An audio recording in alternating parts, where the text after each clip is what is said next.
Man, I know that pain hurts, like whether it's physical or mental, especially if you're injured and if you're an active person or maybe even used to be an active person. There's a lot of times where your knees, your ankles, your shoulder, right, very lower back, very common injury prone areas, especially in today's society, today's world. It's kind of a something that everyone goes through, right? But what people don't think about is like, how do I get through this? How do I manage this? How do I recover from an injury? Now, presently, what I'm going to talk about is not someone that's maybe post op or just had something traumatic happen to them, injury wise, or a big surgery, but it can be something you can listen to. What I'm going to talk to you about today are the people that have been injured before and keep continuing to get injured and kind of just don't know how to or need to be reminded how to manage that. Why do I say that? Is because I am exactly that person. So we're live here on YouTube and Twitch, and I want to thank you guys for coming out. Make sure if you haven't, please do subscribe. It does help just get things out there and spread the word. So let's talk about the injury part of this. For me, a quick, brief background of my injuries. I have thousands. If you look at my whole right side, I have multiple scars going down because of different types of surgeries, from labrum repair twice, appendix 3 times, full hip replacement, because that was the big one. And even on that same side, I've also torn the Achilles. I've torn the meniscus. This whole right side is jacked. Like, it's jacked. And a lot of it has to do with how I mentally handled pain, or how I mentally handled creating pain, right? For me, I made pain fun, right? I made pain a part of who I am. Pain is the weakness leaving the body, right? It was kind of a quote, I believe, from the Marines that came out and became very, very common motto. And listen, if you're a Marine, yeah, fuck yeah. Pain is, you have to mentally get through. I can't even imagine the things that you mentally have to go through and still mentally go through. I'm not going to lie, like back when I was younger, I used to discredit the amount of mental fortitude, if that's a word, that the military has to take. We always think, oh, military, you go away, they work out, they have this regimen. A lot of phlegm today. They have this regimen, and like they have to just do it, right? Whether they like it or not. But yeah, I never thought about it as how mentally strong they have to be in order to live every day, right? The structure, the drilling, the yelling, the ridicule, I can even say, or even not getting their jobs done or getting their jobs done. And then imagine them doing that for years and years and years, and then maybe going to war. Right? There's a lot of stuff that I never took into, where it's like, yeah, pain is weakness leaving the body, because they cannot be weak. Right? They have to do what they have to do. They have to get up, and that's why I give them so much respect. To the point where people think that I'm in the military, like the way I coach and the way I do things. Like, coach, you military, you serve? No, I wish I could say I can, but I did not. Right? I don't know if it's because I carry the attitude, I carry the drilling aspect. I'm not sure. I don't know. It's just my coaching style, maybe. I don't know. But I do send that wave of signal. I don't know what the word is I'm looking for there in doing so. But yeah, like after, let's get back to the what we're talking about.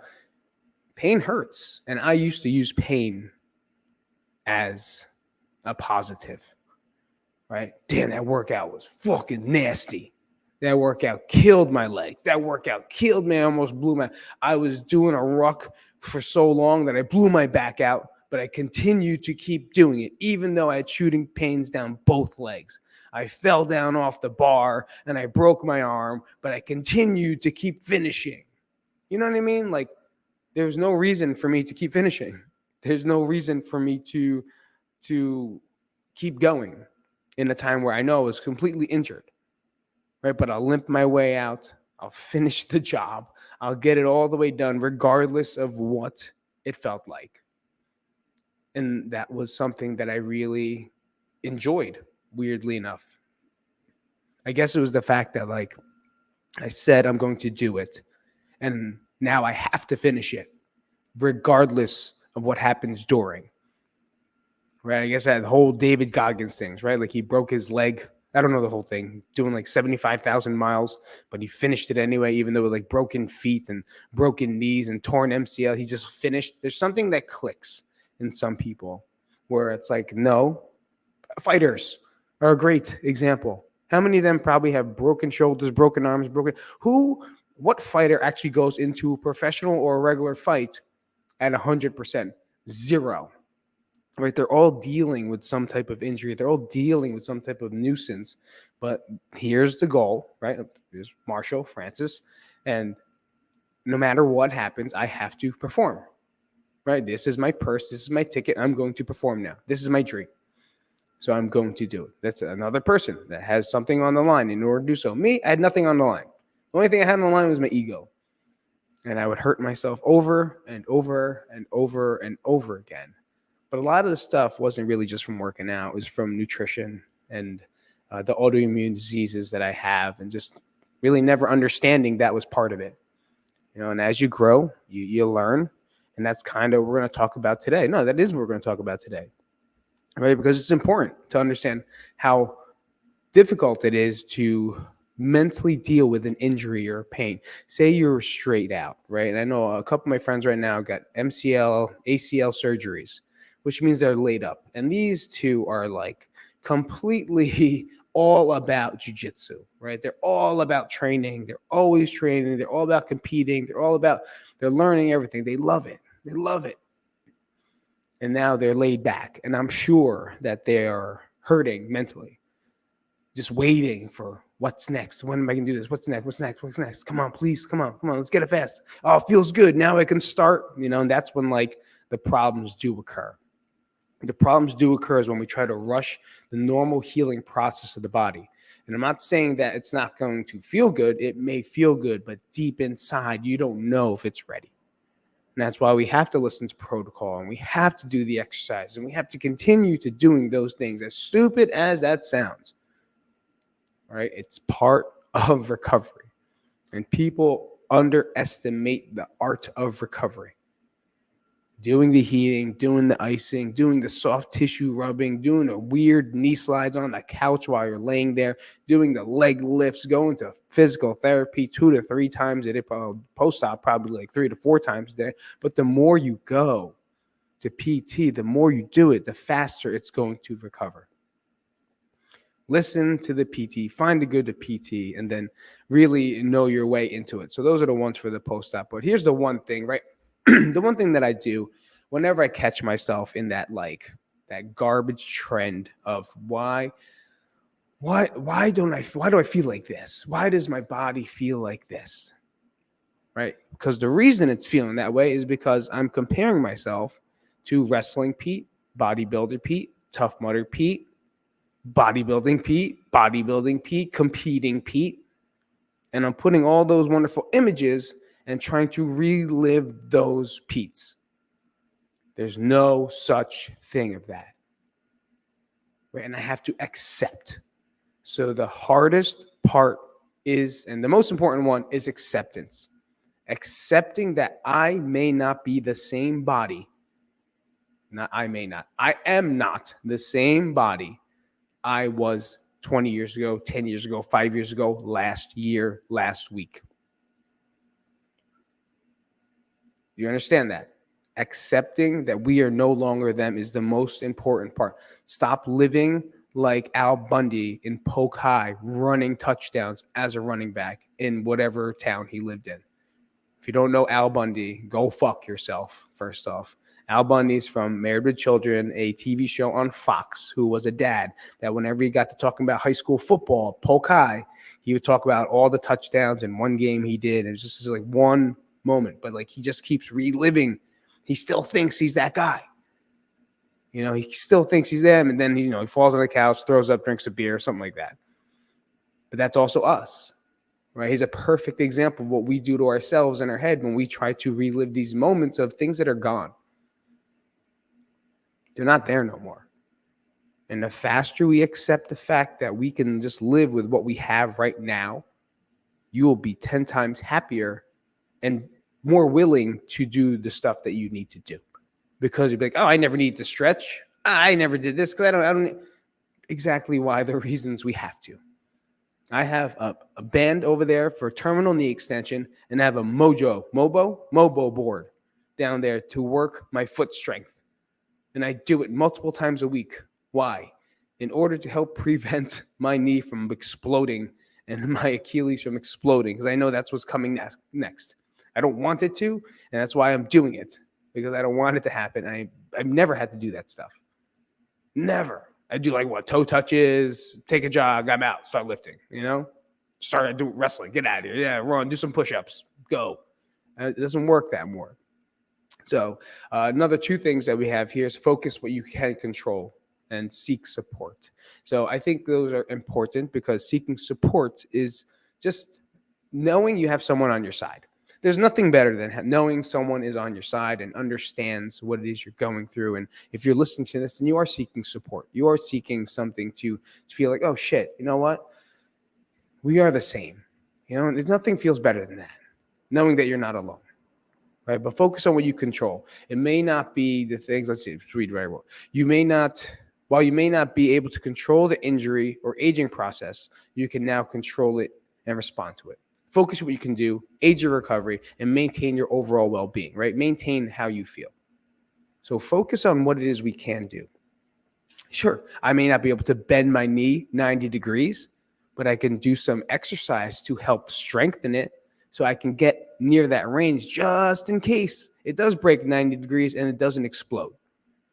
Right? Am I doing the exercises and protocol given to me by my professional to strengthen that knee, that glute, that hip in order for it to function better?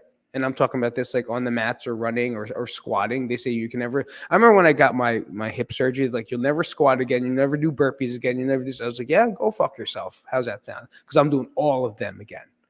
And I'm going to prove you wrong by you saying I cannot do them again. And I've proven the fact that I can do it again. But I've done it to the point where I try to be young Pete again, and then I injure myself. Right? There's things that you're good at, and there's things that we know that we need to work on. And I can say that if you can stay there and stay positive and set realistic goals, you'll be able to live with it. You'll be able to handle it more. Setting those realistic goals are huge. For me, I want to compete. Like I want to compete. I know I want to. I want to compete again. It's something about competing and being scared and going out there. Fun, but here comes what's going to happen, right? With competing, now I have to go to the gym multiple times, go to do jiu-jitsu multiple times in the week. I have to strength train, right? I got to get my cardio up. I got to do rehab and core work and everything that needs to be done, more drilling. But that's not a realistic goal for me. So I try to train that way, and I say, I'm going to do this, I'm going to do that, I'm going to do that. And then my life takes over, which is 2 kids and a wife and 1 car and a house, and we just have juggling schedules where I work. Am I realistically going to get those days in? No. Right? So the realistic goal here is 1 to 2 times a week. Just drill. Get in there if you feel good. And it's hard for me to even feel good because sometimes my knee feels all fucking busted up. But can I do something at the house with this guy? Fucking Bad Bunny. He's over here. He's my jiu-jitsu dummy, right? Wrestling dummy. I use him multiple times a week just to stay fresh, to do something. Sure, I'm not at the gym and hanging out with the guys and the girls and just, rolling and beating each other up. And that's fun. I fucking love that part, right? That's why I go. But right now, it's just hard for me to do it with the schedule and also with like my energy. I'm afraid that if I go in there and I'm tired, I'm going to get hurt. And it usually does happen. So I always say, like I talked about in an episode before, is the juice worth the squeeze? Right? And right now, that intensity, that frequency My body, I don't think, is ready to do that. So once or twice a week, same thing, getting my lifts in, get my program in and lift to strength, do my PT work to make sure my knee feels better in order to get there. And that's what I'm trying to do. I'm trying to stay active in what I can control. Right? Staying active doesn't mean doing what you used to do. Staying active is doing what you need to do. Foam roll, stretch, heat, fuck ice. Ice, use ice like when it's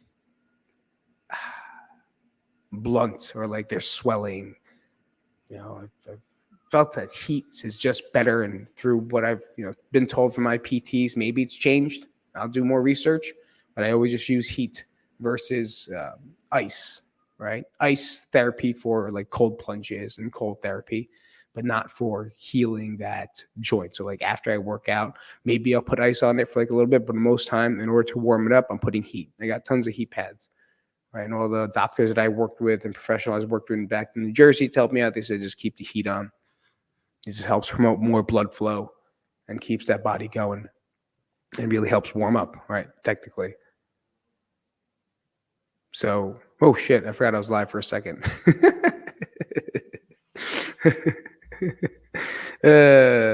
What's the last goals it did, right? Practice self-care, man. That's the hardest part. Practicing self-care. And when I say self-care, this is what I mean by taking care of yourself mentally and physically. This includes activities like meditation, yoga, getting sleep, and eating a healthy diet. If we eat like shit, we feel like shit. And most of the time when we feel like shit, we want to eat like shit. That's why it's so important to tune into your body and make sure you practice that self-care. Are you taking time to close your eyes for 5 minutes? You're not lazy. Nothing's wrong with you. Go to your car, lay down, close your eyes. 5 minutes. You do it. You take 15-minute shits now, looking at the phone. Why can't we just lay down? Think about that. How much time, especially guys? Let's go. Come on, guys. Let's talk. How many guys take a shit for 20 minutes scrolling on TikTok? Yeah, you fucking perverts. Yes, you are. How many of you guys go on Instagram and send 1,000 DM messages of things you thought was funny while taking a shit in the bathroom? All the time. 20 minutes. We could also replace that 20 minutes by taking a fast shit and then closing our eyes somewhere and meditating. Shit. Take a shit. It's definitely not get picked up. Yeah. Take a poop. Wipe in 5 minutes. Close the toilet. Sit on the toilet. Turn off the lights. Keep the fan on just in case it stank. And meditate in the bathroom. It's dark. It's quiet. It may smell like your dung. But hell, it's better than avoiding. Right? We have things, and like I talked about it, I don't know if it was on this platform or another, it's replacing. Right? Or maybe I just talked to someone on the phone. We're talking about how they can add little things, or how can they start doing mental health exercise or self-care. Add it to your day. Right? A lot of times when we eat and we're talking to someone, or we eat and we're looking at the phone, and we're scrolling. How about just eating to eat and looking at the food and appreciating the food, smelling the food, chewing the food, and being with the food? Right? If you're eating lunch and you're by yourself, why does the phone have to be out listening to something or doing something? Why not be mindful and practice mindfulness in that moment by eating your sandwich or your fruit or your plate? And that's it. Just really being there, thinking and looking and knowing all the senses, how it looks, feels, tastes, smells, touch, whatever. Right? That's mindfulness too. Being in that moment and enjoying the moment. And then it's sleep. Sleep hygiene, I talked about last time. I keep saying talk about last time. That's all I talk about. It's huge. Getting a good sleep pattern, no matter what, consistently throughout the week, right? Not I'm good Monday, Wednesday, Friday, and then Saturday, Sunday. I forgot about Tuesday. And then Saturday, Sunday, I fucking stay up late and throw off the whole thing. Right? At this point in life, if you're older and you're dealing with injuries, you ain't want to go out anyway. right? You don't want to leave the house. You're forced to do stuff. But do your best, right? 80-20 is always the best rule, or 80-20. I'm just trying to get 80% of the time quality sleep. If you don't have sleep hygiene, go back to a couple podcasts beforehand, and we talked about sleep hygiene and different things you can do to do that. If you are having trouble in any of these, always seek professional help, right? Always seek a therapist, always seek someone that can really dial you in. Like I said, I'm not a therapist. I just do this stuff and I'm just showing you what it is I do based off what my therapist tells me, but everyone's different, right? Everyone's a different snowflake, but it's true because everyone has a different way of things. Everyone has different lives. Everyone has different minds. So if you're having trouble trying to figure yours out, maybe do talk to a therapist or a counselor and see what's up. See if they can help you in any different way, or do your own research and other stuff to find patterns if you're not that bad. No, but dealing with the injury is very, very taxing on the brain, mind, and ego because we want to do so much. It's fucking sucks because like you always get injured when you're feeling good. you know? You're always getting fucking dinged up when you're like, damn, felt good today, felt good for the past 2 weeks, and that motherfucker just grabbed my foot the wrong way and turned in his stupid white belt. I'm a white belt. I don't know. I'm just talking as if I was one of the older black belts, right? I'm not. I'm one of those guys, I guess. I don't know. Or like I was going for a squat and out of nowhere, I was just warming up and pop, or I woke up. For me, it's I woke up. That's it. I woke up and this fucking knee's swollen, or I woke up and my shoulder doesn't work. I woke up and the worst is like when I go wipe my ass while I'm taking a shit and I throw my back out. That's the absolute. There's nothing. I can't even tell that story without getting really mad. Right? It's because I went and then I turned and pop, throw my back out, wipe my butt. Nothing more degrading in life. But it happens. So now I'm walking around with a back brace, doing what I can to make sure that it heals. And having that protocol ready. And if you don't have that protocol, you do have that protocol, what do you do? Like comment, let me know what it is you do like to help yourselves, get out of your pain and injury. Besides painkillers, please. All right. I'm not going to talk about that stuff. So I definitely stay away from mostly those things all the time. Right? No meds for me. I will fucking just figure it out on my own. And the last thing I think we talk about here is definitely focusing on the present, right? Try not to dwell on the past and worry too much about the future. Instead, focus on living in the present moment and making the most of what we have right now. And what we have right now is that we're not stuck, right? We're still breathing. Your arms and legs are still moving. Your heart is beating. Your brain is thinking. Your eyes are seeing. So we're alive. We may not be the best version of us right now, but where are we right now? And how can we do things to stay active in what we can control while being positive? Right? So let's put all of those together.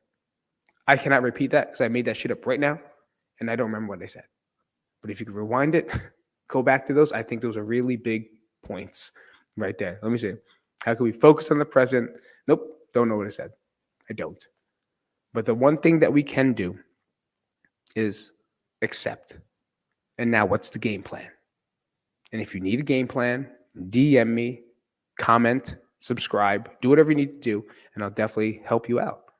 Because that's what I want to do. I love helping people recover. I love helping people get to a point. If I can't help you, I have friends that will help you, especially in this field, especially in strength training and mobility and pain management and everything.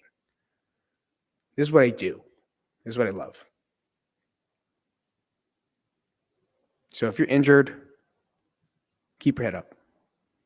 I know it's hard to look down and feel like we're getting old and feel like, why is this? Why me? Right? Look at your diet. Are there things in there that are inflammatory? Right? I'm talking to even more so the older people.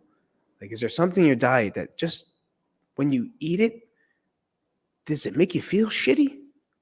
Do you get diarrhea after eating it? Why don't you try taking it out and seeing how you feel? For me, personal story is I always thought it had to do with working out for me.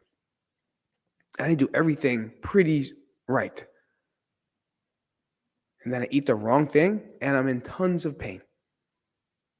And that's just something my body responds to because of inflammation. Now, am I going to say you have the same as me? No, but there may be something that's in your diet that is affecting this. And the one thing I can suggest doing, right, and something I do very often, is called an elimination diet. Take all that shit out. Right? Elimination diet, you kind of read it up. Go ahead, Google it, find one, do it. If you want me to talk about it, comment. I pretty much just clean it up. A lot of protein, a lot of vegetables, staying away from all types of sugars. It really sucks. But then after those 2 to 3 weeks, how does my body feel? Right? Do I feel more rejuvenated? Do I feel better? Sure, I might not feel stronger, but because you're eliminating stuff, it's not the point, right? Diets are subjective, and there's reasons for each. And I can talk about diet all day long. I don't want to get mad. And I start introducing those foods back into your body. Right? Clean them out, take them away. That's why it's called elimination. And then start reintroducing them one at a time.